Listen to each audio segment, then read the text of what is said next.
What's going on, everybody? I went and saw the movie Underwater, and I wanted to give you my quick movie review of it because overall, I thought it was a cool film. Um, it's around 90 minutes long, just over an hour and a half, I think. But it doesn't feel like it. Now, are there a few little slow spots? Of course, there are. This movie, to me, fits in a suspense drama category. It's not a horror, it's not action.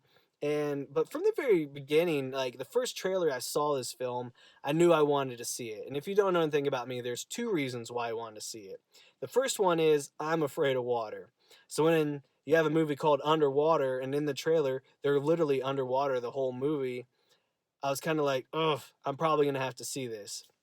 Now, the second reason, and if you saw the trailer, you know it, is whenever I typically see monsters and aliens or something like that, I tend to be like, ugh, I'm probably going to have to see this.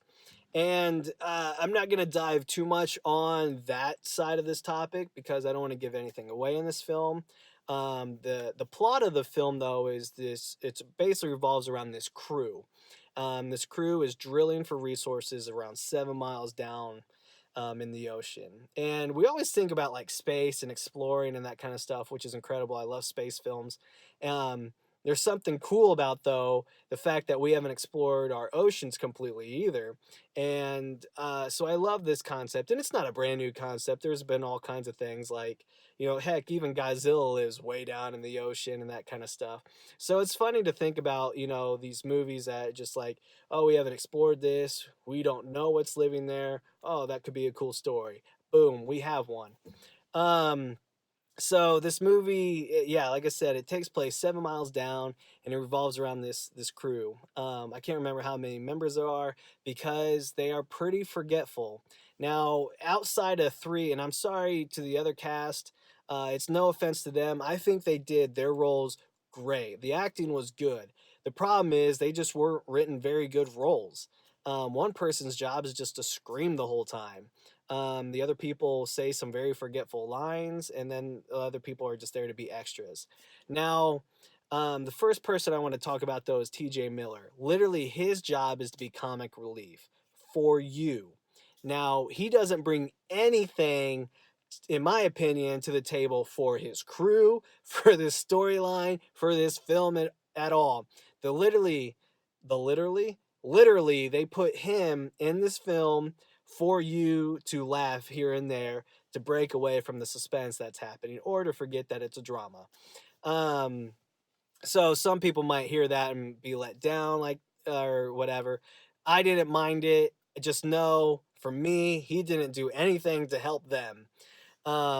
Vincent Cassel plays the captain in this, and I thought he did a phenomenal job. Like, I would be a little bit more at ease because I'd be freaking out, guys. 7 miles below the ocean, and let's just say some stuff goes wrong, and I would be like, I'm like, I can't swim 7 miles straight up, not to mention, are there things swimming with me?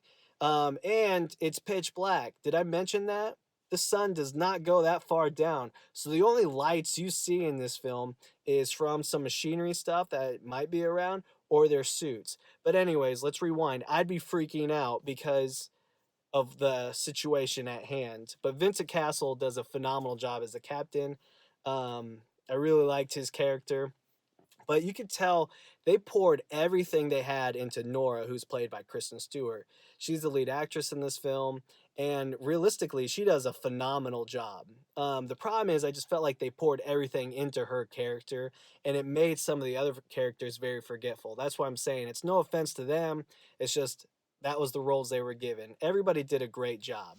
Now, this movie, though, since it is so far down in the ocean, even though I have a fear of water, there wasn't any kind of anxiety that I would typically have in some other water movies just because there's not going to be any time I'm ever going to be that far down. Even if you knocked me out and kidnapped me, it's just not going to happen. Good luck though.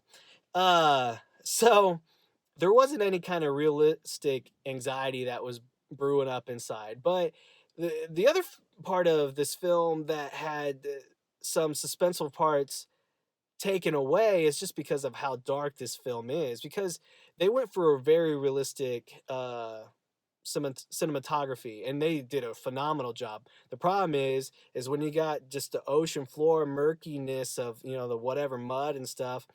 And so when you got this cloud like right here in front of you, you can't see the face I'm making at you right now, you know? And to some people that might build in some of the suspense, but then for others, they might not see what's happening. So I will say it's a movie you have to pay attention to, or you might miss some things that are happening all around. Now, with that being said, if you miss something, is it going to make or break the film? No. This film isn't one of those like thinking films by any means. It's a fun film that they threw together. It's a creative idea. It's not necessarily original. It's a new rendition of what's down there, and if what would people do if something went wrong. So overall, it was a pretty good film. It was a lot of build up for a very anticlimactic ending, though. I don't want to really talk more about that. I feel like they just tried to go too big in this film, and it fell very flat because of that. Overall, though, I think this film was pretty well executed. I think they did a great job. Um, I say that, but I'm gonna give this movie a 3.5 out of 5. Um, but because I think it's still entertaining. Like I said, some of the character development and the anticlimactic ending are the reasons I'm gonna knock this film. But at the same time, I am really glad I went and saw this in theaters. Just with the visual and all the surround and that kind of stuff. So if you have a great setup at home, it'd be great there too. You don't need to rush there. But I do feel like you'd lose some of this element just watching this on a typical TV. And that's why I encourage this movie a little bit, even though I'm giving it a 3.5 out of 5, just because the experience for me, maybe it's just because I love water and monster movies too much, but yeah, that's my movie review. I don't feel like I need to keep talking about this overall, but I will say there's nothing during the after credits.